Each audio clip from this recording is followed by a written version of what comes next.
안녕하세요. 3그리고 사주의 일진사주 명리학 제414강 시작하겠습니다. 자, 오늘 날짜는 양력으로 2019년 12월 25일 크리스마스가 되겠고요. 음력으로는 2019년 11월 29일입니다. 오늘 명시 기해년 병자월 병신일이 되겠고 오늘의 일진은 병신이 되겠습니다. 자, 오늘 공부할 사주 명식 병화일간이 자월에 태어난 사주 명식이 되겠고요. 제일 중요한 것 일간과 원령이다라고 하는 것 다시 한번 강조를 드리면서 일간 병화에 대해서 살펴보도록 하겠습니다. 일간 병화 이제는 거의 다 외우셨으리라고 생각되겠고요. 자, 10천간 10개의 천간 중에서 몇 번째? 네 번, 세 번째 글자에 해당이 되고요. 병화라고 하는 것은 음양 오행으로 구분하게 되면 양에 해당되는 불이라고 해서 양화라고 이렇게 부르게 됩니다. 그래서 화를 여러 가지로 비유를 할 수 있어요. 뭐 전기불도 있을 수가 있겠고 모닥불도 있을 수 있겠고 아니면 포항제철이라든가 저쪽 광양제철 같은데 뜨거운 용광로의 불도 있을 수가 있겠지만 그 여러 가지 불들을 갖다가 이제 음화 내지는 이제 양화로 이렇게 구분하게 되는데 대체적으로 병화의 성격을 가장 잘 가지고 있는 것이 바로 하늘에 뜨는 태양이다라고 해서 병화라고 하는 것은 태양지화라고 이렇게 비유를 합니다. 꼭 천편일률적으로 병화가 꼭 태양이다라고 해서 어떤 분들은 아유 맨날 병화는 태양이다 이렇게 비유를 하는 것이 아니라 여러 가지 불 예를 들어서 전기불이 있고 성냥불이 있으면은 뭐예요? 성냥불은 정화가 되는 것이고요. 전기불은 그때는 병화가 되겠죠. 왜냐하면 음양으로 구분을 했을 때 딱 정해져서 완벽하게 100% 구분되는 것이 아니라 음양이라고 하는 개념으로서 구분할 때는 상대적인 개념이죠. 자, 비유를 하자면 이거예요. 성냥불하고 라이터불이 있으면 성냥불은 음화가 되는 것이고 라이터불이 성냥불에 비해서는 더 오래 타고 더 강렬하잖아요. 그죠? 근데 예를 들어서 라이터불이 있는데 가스불이 있다라고 하면은 이거는 라이터불보다는 가스불이 더 클 거예요. 제가 말하는 가스불은 뭐예요? 집안에서 쓰는 취사용으로 쓰는 그 도시가스 들어서 키는 그걸 말하는 거잖아요. 열기라든가 오래 지속되는 것 이런 걸로 놓고 봤을 때는 당연히 가스라이터 불에 비해서는 가정용 취사용 가스 불이 더 강렬합니다. 물론 또 그거하고 또 다른 쪽으로 비교하면 또 음력이 서로 달라지겠죠. 해서 모든 것을 천편일률적으로 병화를 태양지와 하늘에 뜨는 태양이다라고만 비유를 하는 것은 아니지만 그래도 병화라고 하는 습성을 가장 잘 표현해주고 가르쳐주는 입장에서나 아니면 배우는 입장에서도 병화라고 하는 것 이렇게 비유를 했을 때 사람들이 가르치기도 편하고 또 배우는 입장에서도 잘 쉽게 이해할 수 있다라고 하는 장점이 있기 때문에 병화를 태양지화라고 또 설명을 드리는 겁니다. 쉽게 말하면 태양이라고 하는 것이고요. 그 다음에 병화라고 하는 것은 양중의 지존이라고 해서 양중지존, 양중에서 양을 대표하는 그러한 것이고 쉬운 말로 학교를 대표하는 사람은 학교 회장이 있을 것이고요. 반을 대표하는 사람은 반 실장이라고도 하고 반장이라고 하죠. 그 다음에 과를 대표하는 건 과 대표가 있습니다. 그래서 예전에 이런 우스갯소리가 있습니다. 이거 완전히 오래된 얘기인데 뭐예요? 참새들이 한 100마리 이렇게 모여 있는데 이제 팬티들을 다 이제 사서 입었다고 합니다. 다 노란색 팬티를 입었는데 뭐예요? 한 참새만 빨간색 팬티를 입었다라고 해요. 그래서 왜 그런가 하고 물어봤더니 빨간색 입고 있던 참새가 과 대표였다라고 하는 그래서 지 혼자 한번 튀어보겠다는 그런 것인데 이 양을 대표하는 거 양에는 뭐가 있을까요? 목하고 화가 양이 되겠고 그 다음에 목 중에서도 양목과 을목이 있을 것이고 그 다음에 화 중에서도 양화와 음화가 있는데 그 네 가지 부류에서 얘가 병화라고 하는 것이 과대표라고 하는 것이죠. 쉬운 말로 빨간 팬티를 입고 있는 그러한 두령이다라고 하는 것이고 반대로 음을 대표하는 것 음이라고 하는 것은 금수가 음이 되는 것이고 금에는 양금이 있고 음금이 있고 수에도 양수가 있고 음수가 있는데 그 중에서 음을 대표하는 것은 수 그래서 개수가 과대표가 된다 이렇게 생각해 보시면 되겠습니다. 그래서 병화라고 하는 것 양중지존이기 때문에 대체적으로 자존심 굉장히 강하고요. 그 다음에 태양이라고 하는 것 빛은 곱게 곧게 이렇게 쉬지 않고 곧게 직선으로 가려고 하는 그런 성향이 있습니다. 그래서 성향 자체가 뭐 애둘러서 말하는 거 이런 거 잘 안 되고 약간 좀 단순해요. 이렇게 약간 뭐 이렇게 하면 병화 일간들 기분이 안 좋으실 수도 있겠지만 약간의 백치미가 약간 섞여 있는 그런 아주 그런 좀 단순하면서 담백하고 또 솔직한 그러한 또 성향을 가지고 있습니다. 그 다음에 병화라고 하는 일간들 밝고 맑음을 대표하는 것이 바로 또 화이죠. 그래서 병화 일간들 성향이 되게 밝고 명랑한 그러한 성향들도 갖고 있고, 그 다음에 화라고 하는 것들 온기가 있고 따뜻하면 어떻게 돼요? 성향 자체가 안으로 웅크려드는 것이 아니라 바깥으로 자꾸 진취하려고 하는, 나가려고 하는 그런 성향을 가지고 있어요. 그래서 뭐예요? 음이라고 하는 것은 자꾸 안으로 이렇게 웅크려드는 것을 말하는 거고요. 양이라고 하는 것은 겉으로 자꾸 팽창하고 좀 더 바깥으로 나가려고 하는 거예요. 옛날에 이솝우화 중에서 이런 것이 있었잖아요. 태양하고 바람하고 지나가는 행인이 있는데 저 옷을 누가 더 벗길 것이냐 이렇게 해서 내기를 한 적이 있었는데, 찬바람이 불 때 찬바람이라고 하는 것은 음에 해당되는 기운이죠. 태양이라고 하는 것은 양에 해당되는 기운이고요. 이것도 이솝우화라고 하는 우화가 어떻게 돼요? 이거 애들이 보는 그 우화가 아니라니까, 다 어른들한테 깨달음을 주기 위한 그러한 우화라고 하는 걸 꼭 명심해 두시기 바라고요. 참나무와 갈 때 그 다음에 지나가는 해 태양과 바람 해가지고 바람이 겁나게 이렇게 불잖아요. 그러면은 이 사람이 이게 찬바람이 막 불면 옷이 막 날아갈 것 같은데 오히려 옷을 더 꽁꽁꽁꽁 입죠. 그래서 사람이든 동물이든 식물이든 찬 바람이 불면 안으로 웅크려든다라고 해서 이걸 갖다가 축장한다 그래요. 축장 안으로 이렇게 파고 들어간다 그래서 축장한다. 이게 축장의 뜻이 모아서 갈무리에 등 거두어 들인다라고 하는 뜻으로서 이러한 축장을 씁니다.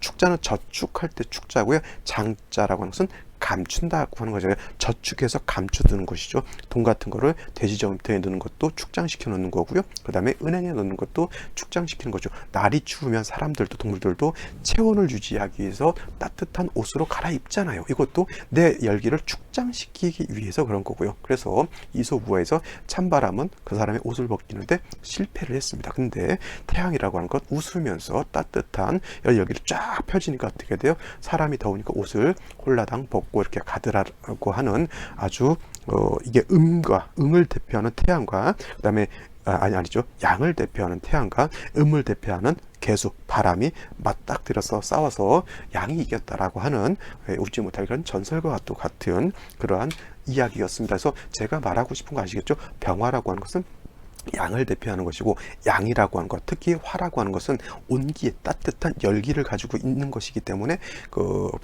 자꾸 팽창하려고 하고 가벼우려고 하고 명랑하려고 하는 것 한 가지 여러분 잊고 하세요. 탁구 좋아하시는 분들 아시죠? 탁구를 칠 때 잘못해가지고 탁구공이 이렇게 찌그러지는 경우가 있어요. 그러면 그거를 오늘 재수가 없었네 해서 그 탁구공을 버리시는 분들이 있는데, 그러지 마시고 탁구공을 갖다가 좀 따뜻한 물 있잖아요. 따뜻한 물에다가 탁구공을 이렇게 담가 놓으면은 안에 있는 공기가 팽창을 해가지고 탁구공이 펴진답니다. 저도 그거 많이 좀 해봤었는데, 옛날 어렸을 때 탁구 칠 때 이게 치다가 잘못해서 살짝 밟으면 이게 완전히 밟으면 깨지겠지만, 이게 딱 밟다가 더 밟기 직전에 제가 그 운동신경이 굉장히 좋았거든요. 그래서 적당히 밟고 딱 돼. 그런데 이걸 어떻게 할까 고민하다가 아는 선생님께서 따뜻한 물에 담가 놔두면 얘가 다시 복귀가 된다고 해서 그랬던 기억이 납니다. 그래서 양이라고 하는 것은 팽창하는 것이고, 음이라고 하는 것은 수축하는 것이죠. 그래서 안 그래도 쪼그라진 그 탁구공을 갖다가 다시 냉동실에 넣어놓으면 더 찌그러지겠죠. 왜냐하면 음은 수축하기 때문에. 이러한 특징들을 좀 갖고 있으면 좋을 거예요. 그래서 사주가 목화가 왕한 사람들이 있고요. 이건 양팔통, 음팔통을 얘기하는 건 아니고, 목화가 왕한 사람들이 있고 아니면 금수가 왕한 사람들이 있는데, 대체적으로 목화가 왕한 사람들이 좀 성격이 활달하고 밝고 명랑하고 좀 더 적극적이고 뭔가 일을 할 때 좀 저돌적으로 하려고 하는 그런 성향들이 그래서 있는 거고요. 금수가 왕한 사람들은 속에 마음은 있지만 겉으로 직접적으로 드러나가지고 막 해보고 그런 건 없어요. 근데 이 사람들이 한 번 할 때는 좀 딱딱하게 좀 하는 경향이 있어요. 좀 목화가 강한 사람들은 약간 살짝 가볍게 이것도 해보고 저것도 해보고 이것에도 흥미를 가져보고 저것에도 흥미를 가져보고 하는 이런 스타일이라고 하면, 금수가 강한 사람들은 겉으로 행동하기보다는 머릿속으로 미리 판단을 다 해요. 이거 좋게 말하면 심사숙고를 한다는 얘기죠. 심사숙고를 하고 한 번 말할 때 내지는 한 번 행동을 할 때 어떻게 됩니까? 그때는 이 사람들은 한 번 자기가 뱉은 말이라든가 한 번 행동한 것을 잘 번복하거나 그러진 않아요. 근데 목화가 왕한 사람들은 이제 이것저것 많은 경험을 통해서 또 어떤 판단이라든가 그 결정을 하는 것이죠. 장단점은 있어요. 목화가 왕한 사람들이 장단점이 있을 것이고요. 금수가 왕한 사람들이 장단점이 있을 거고, 그리고 사주 원국이라고 하는 것이 꼭 목화가 왕한 사람, 금수와 왕한 사람 있는 것도 아니고, 금수, 목화가 같이 조화가 또 잘 이루어진 사람들도 있습니다. 그래서 사주라고 하는 것 누차에 걸쳐서 말씀드렸지만 중화가 굉장히 중요하다. 그렇다고 해서 양팔통이 나쁘고 음팔통이 좋다 나쁘다 이런 것은 아니고요.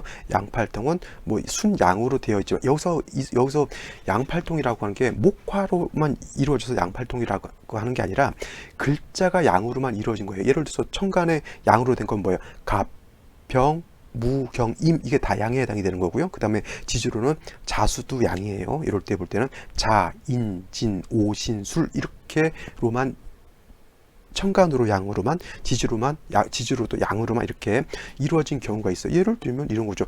올해 오늘 병자 이렇게 돼 있는데, 예를 들어서 임자 이렇게 돼 있다라고 하면, 임자 이것도 양으로만 되어 있죠.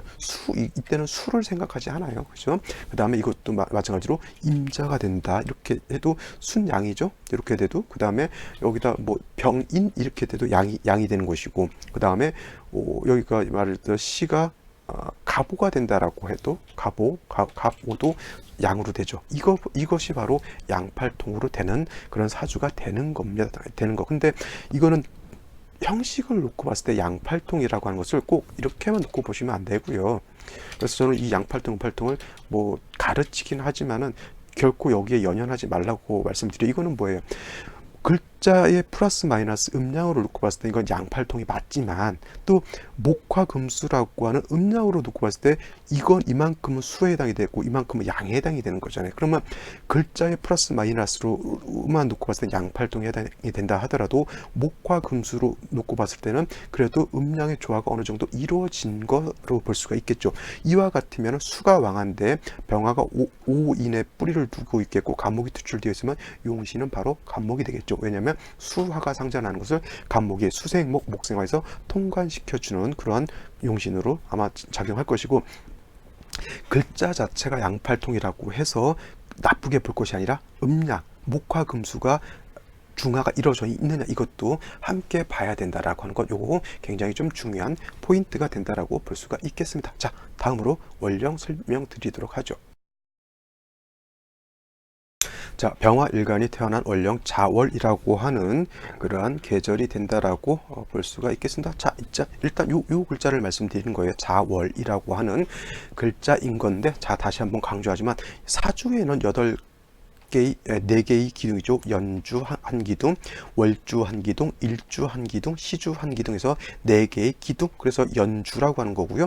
월주라고 하는 거고, 일주라고 하는 거고, 시주라고 합니다. 연주는 연의 기둥을 말하는 거고, 월은 월의 기둥을 말하는 거고, 일은 일의 기둥을 말하는 거고, 시는 시의 기둥을 말하면서 글자가 천간지지로 2글자씩 이게 위아래로 탑을 쌓아놓고 있으면서 사주팔자라고 하는 것이 바로 이것을 말하는 거예요. 네 기둥과 8개의 글자를 뜻하는 것인데, 이 중에서도 가장 의미를 가지고 있는, 물론 이 8개의 글자가 모두 의미를 가지고 있습니다. 하지만 그 중에서도 제가 가장 강조하는 의미, 일간이라고 하는 글자의 의미와 월령이라고 하는 글자의 의미를 제대로 파악해야지만 나머지 주어지는 6글자의 의미를 우리가 파악할 수가 있겠고, 그것을 제대로 파악할 수 있어야지만 격과 용신을 찾아낼 수 있다라고 말씀드릴 수가 있겠습니다. 어저께도 목 카페 갔더니 제가 이제 그 질문에 대해서 이제 댓글을 이렇게 좀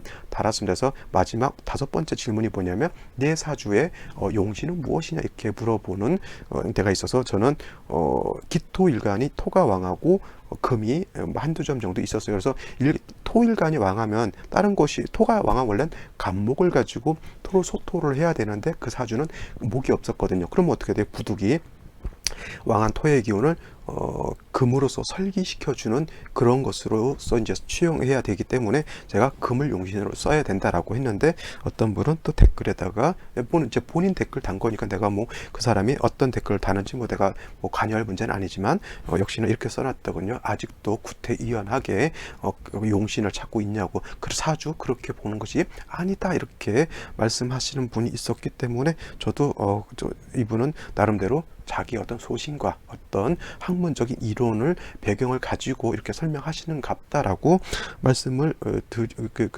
얘기하는 걸 이렇게 저는 그렇게 추론을 했는데 이제 물어보죠. 또 이제 질문했던 분이 그러면 어떻게 봐야 되느냐 이렇게 물어보면 거기에 대해서 답변이 없으시더라고요. 그분이 거기에 답변을 해줬으면 이분이 어떤 생각으로 보시는지 좀 그거를 좀 알았으면 참 좋았을 텐데 그런 말이 없어서 개인적으로 좀 서운했더라고 하는 그러한 일화가 있었습니다. 자, 4월이라고 하는 것, 일단은 월령이라고 하는 것은 월령은 계절이다라고 하는 것을 명심해 두셔야 되겠고요.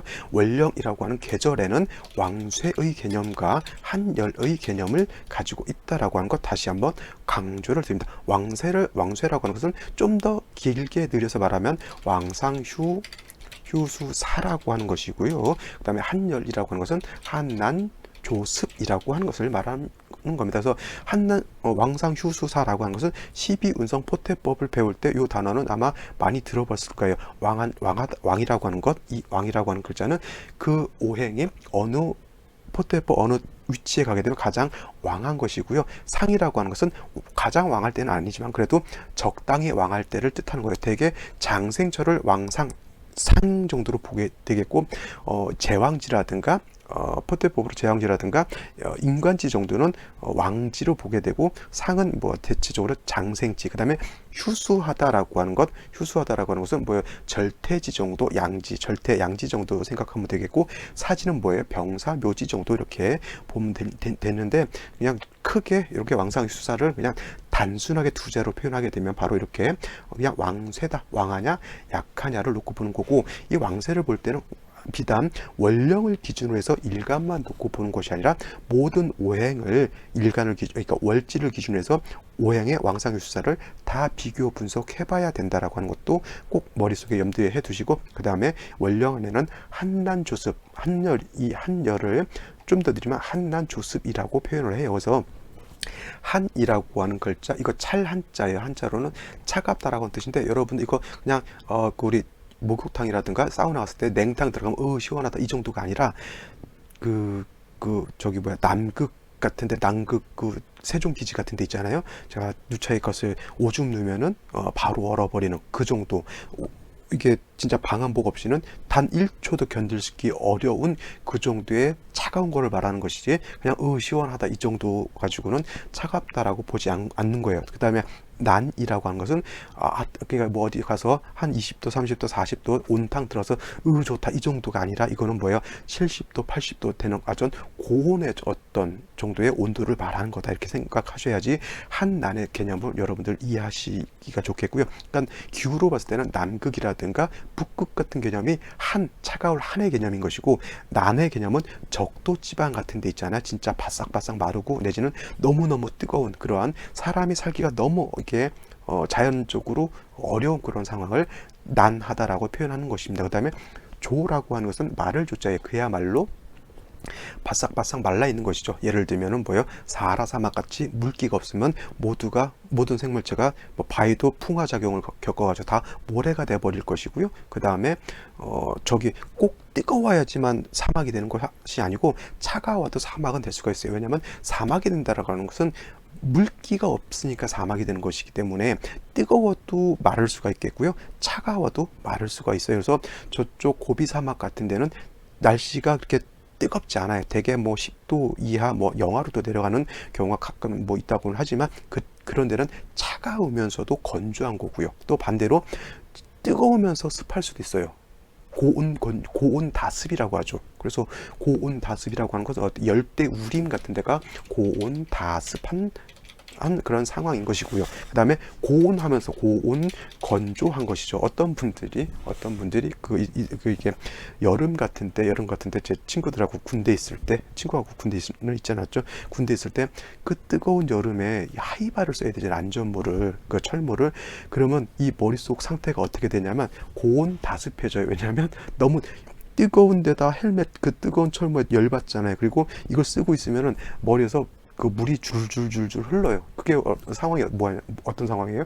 고온 다습한 그러한 상황이 된다라고 볼 수가 있겠고요. 그 다음에 이제 겨울 같은 때는 이제 그 철모가 차갑잖아요. 그러면 저온 건조해지는 머릿속에 또 이렇게 그 방한모를 쓰지 않으면 이제 머리가 얼죠. 해서 방한모를 반드시 써야 되는 그러한 상황이 됩니다. 그래서 사주를 볼 때는 중요한 건 뭐냐면 왕세를 어떻게 파악해내느냐, 그 다음에 한열이라고 하는 것을 어떻게 파악해내느냐에 관건이 있는 것이고요. 이 왕세라고 하는 것과 한열이라고 하는 것을 중화를 이룰 수 있느냐가 바로 사주가 좋은 사주가 되느냐 아니면 나쁜 사주, 우리가 흔히 말하는 좋은 사주, 길한 사주가 되느냐, 나쁜 사주, 즉 흉한 사주가 되느냐를 분별하는 것이지, 이것 사주라고 하는 게 굉장히 좀 어렵고 배우기 힘든 학문이지만 따지고 내막을 들어가 보면 바로 이거거든요. 왕세와 한열을 어떻게 조화시킬 것이냐에 중점이 있는 것인데, 이거를 저버리고 나서 신살이라든가 기타 잡스러운 이론 가지고 사주 보면은, 그래서 이 왕세와 한열이라고 하는 중화를 내던져 놓고 나서 다른 쪽에서 이 사주의 기름을 판단한다는 것이 제가 봤을 때는 좀 어불성설인 것 같고요. 그러기 위해서 격도 있어야 되는 것이고 용신도 있어야 되는 것이죠. 그래서 용신이라고 하는 개념이 있어요. 용신 여러 가지 개념이 있어요. 조우용신도 있고 통관용신도 있고 용신의 개념이 한 5가지 정도로 분류할 수 있는데, 용신이라고 하는 게 뭐냐면 이 사주를 중화시킬 수 있는 가장 키포인트가 되는 글자를 용신이라고 하는 거예요. 근데 용신이라는 거 볼 필요 없다라고 하는 것은 뭐예요? 딴 거 이상한 거 가지고 사주를 본다라고 하는 것밖에는 볼 수가 없는 것이죠. 최소한 중화라고 하는 개념도 알아야 되겠고요. 그 다음에 중화를 이루기 위해서 그러면 어떤 글자가 좀 왕해졌을 때, 어떤 글자가 억제가 됐을 때 중화가 이루어질 것이냐를 또 분별해 볼 필요가 있는 것이죠. 그러기 위해서 격과 용신을 찾는 이유가 거기에 있는 거거든요. 자, 말이 또 길어졌는데, 솔직히 자월을 아는 것도 중요하지만 이런 내용들을 아는 것이 어떻게 보면 더 중요할 수도 있기 때문에 오늘 한번 요거를 강조해 봤다, 이렇게 생각하시면 되겠고요. 자, 자월이라고 하는 것은 다시 또 말하면 해자축 북방이죠. 북방. 그래서 겨울의 계절은 겨울에 해당이 되는 것이고, 자, 그 중에서도 해월도 겨울, 자월도 겨울, 축월도 겨울이라고 하지만 가장 춥다라고 하는 개념보다는 뭐예요? 음이 가장 강할 때가 바로 이 자월이라고 하는 그러한 계절에 해당이 됩니다. 그래서 제가 어저께 일요일 날이 동지였죠. 그래서 이 자월이라고 하는 것은 대설과 동지로서 이렇게 동지로서 구분이 되는데, 동지를 기점으로 해서 음이 가장 극성하고 그 극성한 음을 틈타서 양이 발생한다라고 해서 음극즉 양생한다라고 표현을 했습니다. 음이 극에 달하면 뭐예요? 그때부터 이제 양이 조금씩 꿈틀거리면서 발생을 한다라고 하는 뜻입니다. 그래서 똑같은 자월이라 하더라도 동지를 기준으로 해서 동지 전의 자월은 음이 강하고 양이 희생하지 않았을 때의 자월인 것이고요. 그 다음에 동지가 지났을 때는 그래도 양이 희생해서 양이 꿈틀꿈틀 되는 때의 자월인 것이죠. 똑같이. 그래서 병화가 자월에 태어났다 하더라도 동지 전에 병화하고 동지가 지난 후에 병화는 약간의 기회 차원에서 약간의 차이가 있을 겁니다. 물론 우리가 체감상으로 느끼기에 동지 전과 동지 후의 병화가 얼마나 차이가 있을까라는 거는 모르겠지만, 그렇다 하더라도 똑같은 자월이라 하더라도 병화를 용신으로 쓸 때 동지 전보다는 동지 후가 아무래도 병화의 기세가 조금 더 내적으로라도 암적으로라도 좀 더 저력이 있는 그러한 병화일 것이고요. 일간이 병화일 경우도 마찬가지일 거고, 내일 공부하게 될 정화가 일간일 때도 마찬가지로 자월 동지를 기준으로 해서 일양이 희생했느냐, 일양이 희생하지 않았느냐라고 하는 차원에 따라서 화의 기운이 조금 더 탄력을 받을 수가 있겠고, 그렇지 않을 수도 있다라고 하는 것 꼭 명심해 두시기 바랍니다. 이런 것을 알면 사주 볼 때 대입을 해 볼 수가 있는데, 이거를 전혀 모르면 전혀 생각도 못 한다라고 하는 것도 중요하겠죠. 자, 그렇게 보시면 되겠고, 일단 병화가 자월에 태어나서 오늘 같은 경우에는 동지가 지나서 태어났기 때문에 병화 자체가 세력은 있습니다. 조금이라도 동지 전보다는 낫겠죠. 하지만 아무리 그렇다 하더라도 자월 같은 경우 병화라고 하는 것은 포태법으로 두고 보게 되면 해월이 절지에 해당이 되면 자월은 태지에 해당이 돼요. 그래서 일간 병화 자체가 왕하지 않습니다. 오히려 절태지는 일간이 약하다라고 볼 수가 있겠습니다. 하지만 수라고 하는 것은 자월에 이르게 되면 내가 제왕지에 여기다 쓰면 안 되는데요. 그죠? 이런 수라고 하는 것은 자화에 이르게 되면 제왕지에 해당이 되기 때문에 가장 왕한 때에 해당이 되고, 아까도 말씀드렸지만 음이라고 하는 것도 이 자월의 가장 극성한 때에 해당이 된다라고 말씀을 드렸습니다. 그래서 이렇게 태어나게 되면 일단은 일간은 약한 데다가 관성 이건 정관이니까 관성이 되겠죠. 관성은 왕한 사주 국세가 되는데, 문제는 뭐냐면 이때 임수가 투출을 한다든가 내지는 개수가 투출을 한다라고 하면 일간은 약하고 관살이 왕해지는 그러한 사주가 된다라고 볼 수가 있겠습니다. 자, 병화라고 하는 것 양화, 양중지존, 태양지화와 같기 때문에 임수로서 수보양광 해주는 거 굉장히 좋아합니다만, 다 여기서 단서가 들죠.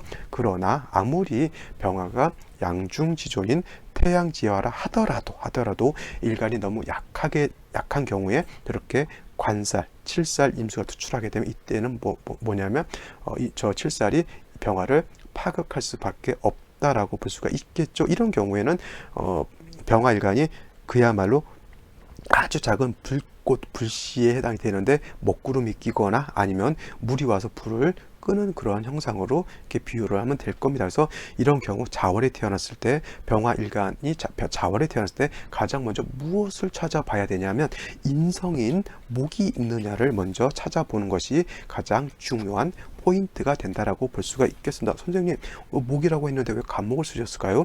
을목도 목 아닌가요? 이렇게 생각하시는 분들도 있겠고, 지지로 묘목도 같은 목에 해당이 되겠죠. 하지만 중요한 건 을목이라든가 묘목 같은 경우에는 이거는 음목에 해당이 되면서, 음목은 대체적으로 습목, 약간 젖은 나무로 볼 수가 있겠고, 원령 자체가 수가 왕한 계절이기 때문에 10중 8구 이 을목 내지는 묘목이라고 하는 것은 습목으로 보기가 더 좋을 겁니다. 그 다음에 이러한 을목, 묘목은 난초라든가 화초 같은 어떤 작은 그러한 목에 해당이 되기 때문에 병화라고 하는 것, 내일 공부하게 될 정화라고 하는 것을 불을 당겨주고 불을 인화하는 그런 공력은 매우 떨어진다라고 볼 수가 있습니다. 제가 100%안 된다라고는 말씀을 드리지 않죠.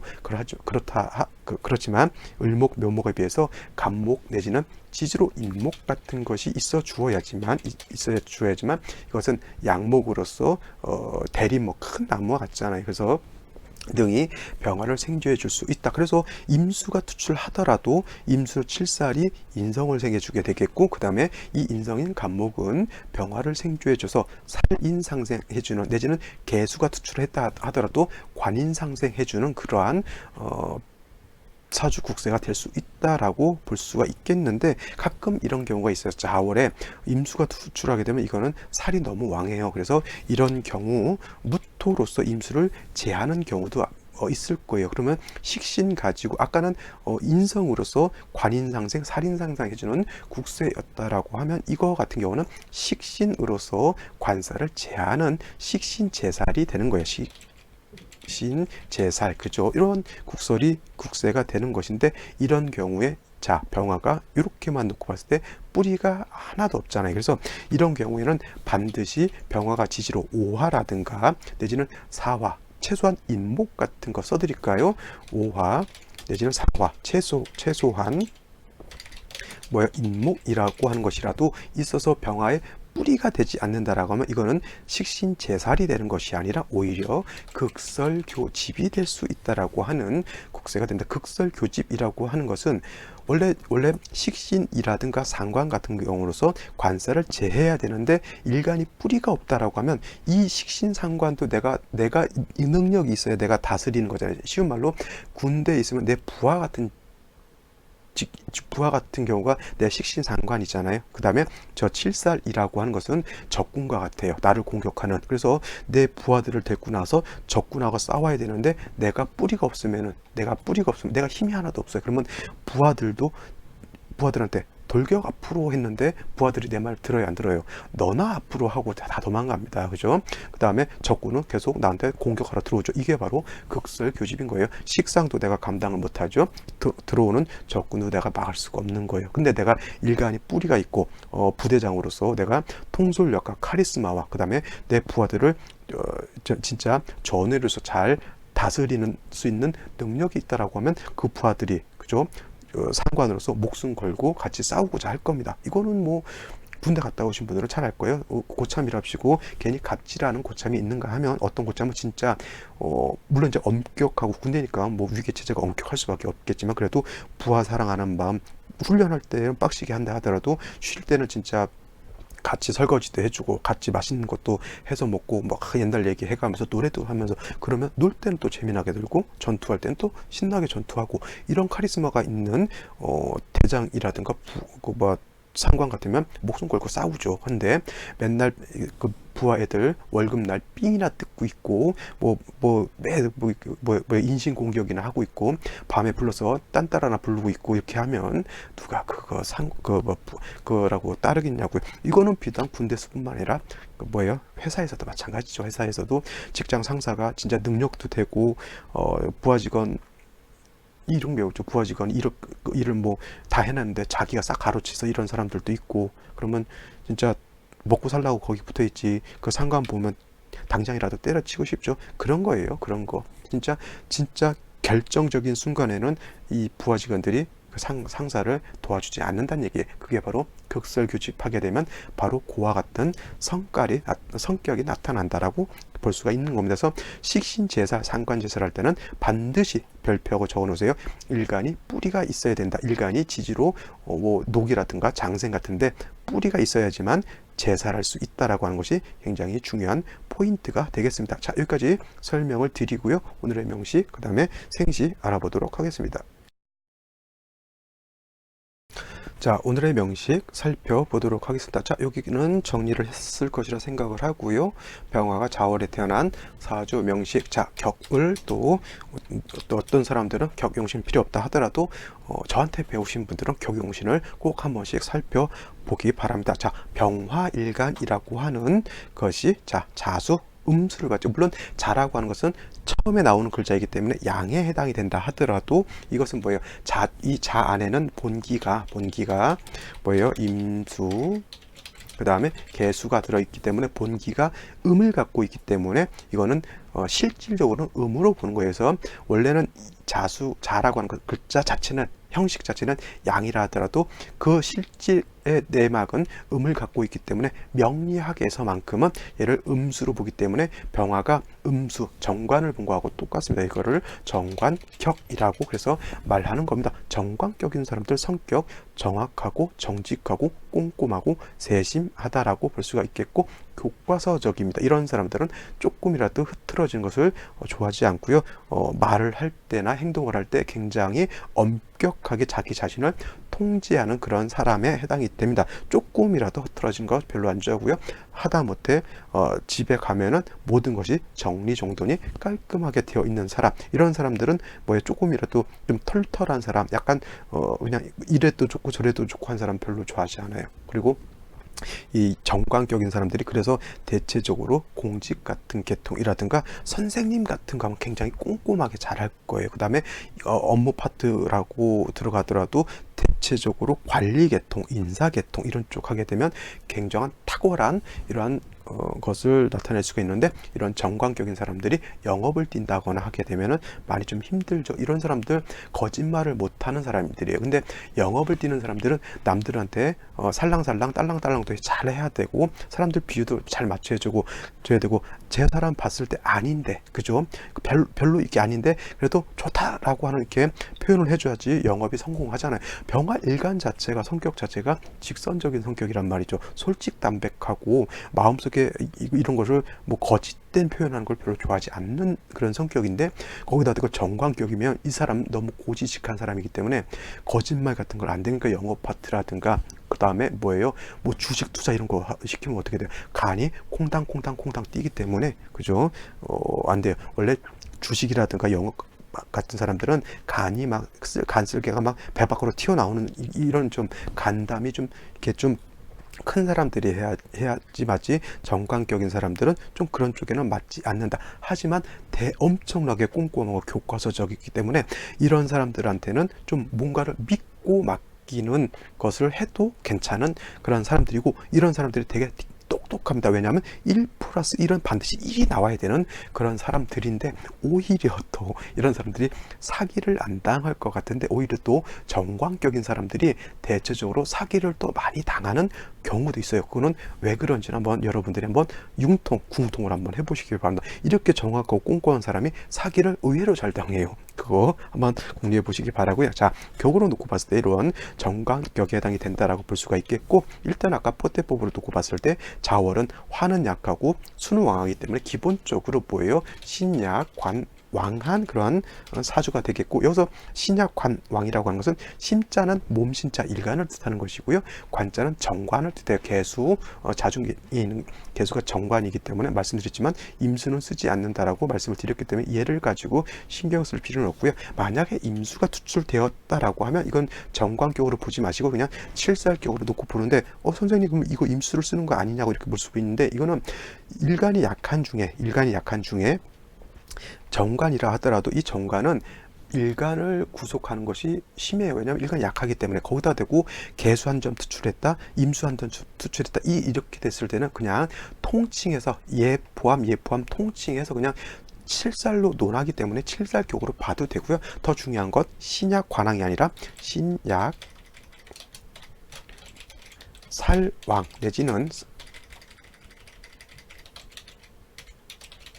살중신경이다라고 보시면 됩니다. 그래서 일간이 약하고 살이 왕한 그런 국세가 되기 때문에 반드시 약한 병화를 도와주는 것이 필요하다라고 볼 수가 있겠고, 오늘 같은 명시는 연지 해수가 이렇게 투출되어 있기 때문에 요것만 놓고 봐도 이거 신약 살왕으로 봐도 상관없겠고요. 거기다 대고 살중신경으로 봐도 큰 무리는 없어요. 자수만 있다라고 하면 그냥 정관격의 신약 관왕으로 놓고 보게 되는데, 타 간지로 다시 수가 한두 점 있거나 아니면 금수가 많아지게 되면 이거는 그냥 살중신경으로 보는 것이 타당하다. 이것이 전체 사주 국세의 큰 흐름의 왕세를 보는 것이기 때문에 이런 것이 오히려 보면 어떻게 보면 더 중요하다라고 볼 수가 있겠죠. 더하여 일지를 보게 되면 신금이라고 하는 것이 이렇게 들어와 있습니다. 이 신금은 자수를 보게 되면 삼합, 지지 삼합으로서 신자진, 원래 수국이라고 하지만 글자 하나가 빠졌죠. 진토 하나가 빠졌기 때문에 이거는 신자 반합이라고 해요. 신자 반합 회국이라고 해서 이것도 수로서 수국을 형성하는 것으로 볼 수 있죠. 신자진 수국이라고 하는 것이고, 이게 또 틀렸네요. 그죠? 자자로 써야 되는데, 신자, 이렇게 해서 이렇게 하면은 되겠는데요. 자, 이렇게 되는데, 만약에 시가 진시였다라고 하면 이거는 완전은 신자진 수국을 형성하겠죠. 그럼 이거는 좀 이따 진시가 되면 병진시가 될 텐데, 요 임진시가 되겠죠. 임진시 때 설명하게 되고, 이렇게 되면 병화일간이 지지로 뿌리가 하나도 없는 매우 외로운 고립무원이라고 해요. 이렇게 되면 고립무원이라고 하죠. 고립이라고 하는 건 뭐예요? 홀로 서 있는 건데 누군가가 나한테 지원해 주는 곳이 아무것도 없다라고 하는 거예요. 요즘 사주 볼 때 그러한 분들이 많아요. 내가 진짜 지금 형제 너무 어렵고 외롭고 쓸쓸한데 누구한테도 말을 하거나 누구한테도 조언할 수 없이 혼자 눈물을 흘리시는 분들이 많이 있습니다. 뭐 엄청 많아요. 그래도 누군가한테 이렇게 상담할 수 있고 말할 수 있다라고 하는 그런 사람이 있다라고 하는 것도 굉장히 좋은데, 그런 사람도 없이 진짜 외롭게 사시는 분들 많이 있죠. 그게 바로 고립무원입니다. 나 혼자 너무 외롭고 쓸쓸하게 홀로 있는데 원이라고 하는 것은 원조할 때 누군가가 나를 지원해준다, 원조해준다 할 때 그 원자인데, 무원이 뭐야? 지원이라든가 원조해준 것이 없다라고 하는 것이 바로 고립무원이라고 하고, 요 비슷한 한 말 사면초가라고 하죠. 사면초, 옛날 초나라 있는데 뭐 이렇게 초안지에 있잖아요. 뭐 이렇게 주변에서 다 가둬놓고 초나라의 그 노래를 불렀더니 다 슬퍼하더라는, 그러니까 뭐 다 고립되어 있고 그냥 빨리 투항하라는 얘기였겠죠. 뭐 설상가상 이렇게 써도 되겠죠. 고립무원이 이렇게 된 바로 고립무원과 같은, 일간이 약한데 나를 공격하는 수는 너무 많은데 일간이 뿌리둘 것이 아무데도 없죠. 다행인지 불행인지는 모르겠지만 병화가 월간에 투출되어 있는 것은 그나마 외롭진 않겠죠. 근데 뭐예요? 나와 같이 있는 사람이 같이 뿌리가 하나도 없어요. 그러니까 뭐예요? 나를 좀 도와주려고는 마음을 있는 사람인데 이 사람도 같이 힘든 사람이야. 그러니까 같이 좋은 데는 아니더라도 같이 새우깡에 소주 한 잔 먹을 수 있는 그런 사람은 되는데, 같이 힘드니까 같이 눈물을 흘리는 거죠. 뭐 어떡하겠어요, 그죠?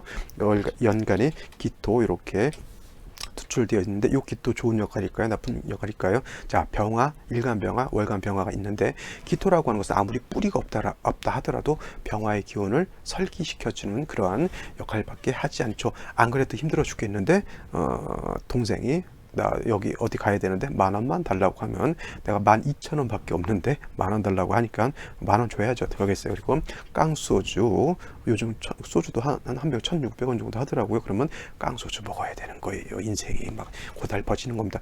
지금 상황이 그렇게 좀 많이 힘든 상황이다라고 하는 거예요. 이 3주까지만 놓고 봤을 때, 그죠? 그러면 시주에서라도 병화를 생조하거나 방신해 줄 수 있는 글자가 있어주면 매우 좋다라고 볼 수가 있겠죠. 자, 생시 보도록 하겠습니다.